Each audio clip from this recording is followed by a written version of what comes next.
Сәлеметсіңдер ме балалар? Бүгінгі өтетін сабағымыз 31, 32, 33 жаттығулар. 8 сабақ. Қазақ тілі. Өлеңді рөлге бөліп оқы дейді. Ау түйе құс, неге сонша сұстысың? Түйемісің, құспысың? Түйе болсаң, құсың не? Ал құс болсаң, түйең не? Мұны қалай түсінем? Бұдан қандай ой түйем? Мен айтайын, білмесең, құс ішінде түйедей. Бар бойымда тұр денем. Түйе ішінде түймедей, ұшқан құстай жүгірем. Әрі түйе және құс, мен боламын түйе құс. Ермек Өтетілеуұлы. Өлеңнің пайымдау бөлігін тауып көшіріп жаз дейді. Түйе құс неге ұша алмайды? Өз пікіріңді білдір дейді. Ал енді балалар, өлеңнің пайымдау бөлігі: мен айтайын, білмесең, құс ішінде түйедей. Бар бойымда тұр денем, түйе ішінде түймедей. Ұшқан құстай жүгірем, әрі түйе және құс, мен боламын түйе құс. Осы жерін жазып аламыз балалар. Бұл пайымдау бөлігі. Келесі тапсырма: түйе құс неге ұша алмайды балалар? Түйе құстың қанаттары денесінен кіші болғандықтан, әрі салмағы ауыр болғандықтан ұша алмайды екен балалар. Осылай жазамыз. Енді балалар, келесі тапсырма 32 жаттығу. Суреттерге қара, онда не бейнеленген дейді. Балалар, суретке мұқият қараймыз.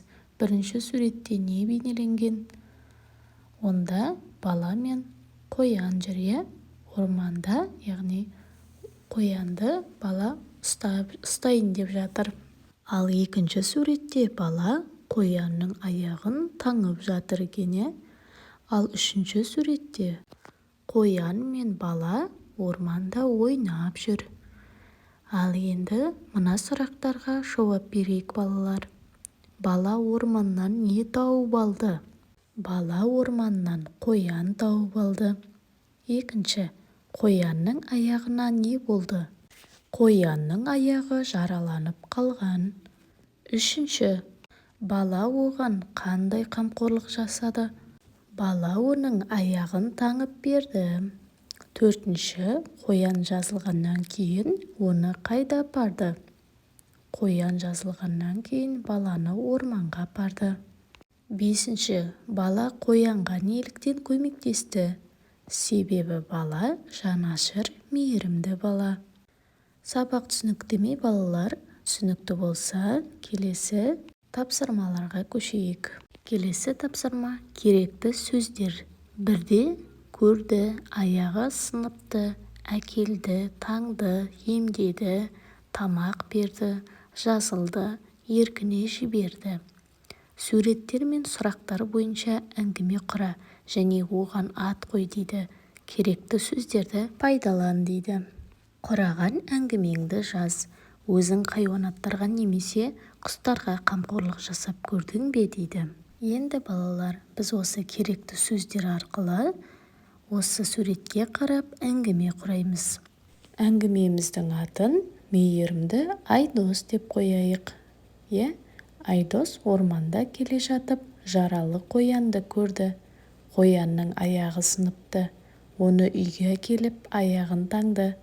Қоянды емдеді, тамақ берді. Қоян жазылды.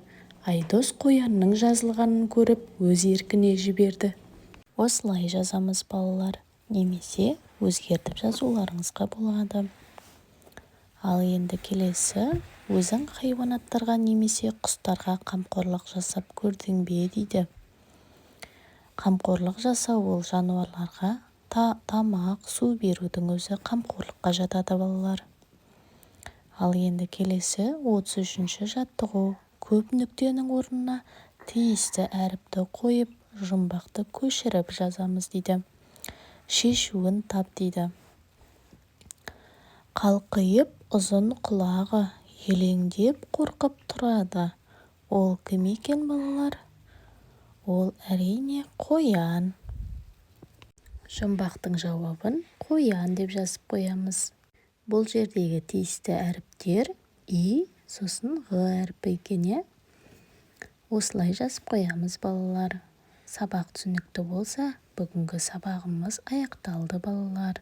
Сабақ ұнаса, лайк басып, достарыңа жіберуді ұмытпаңдар.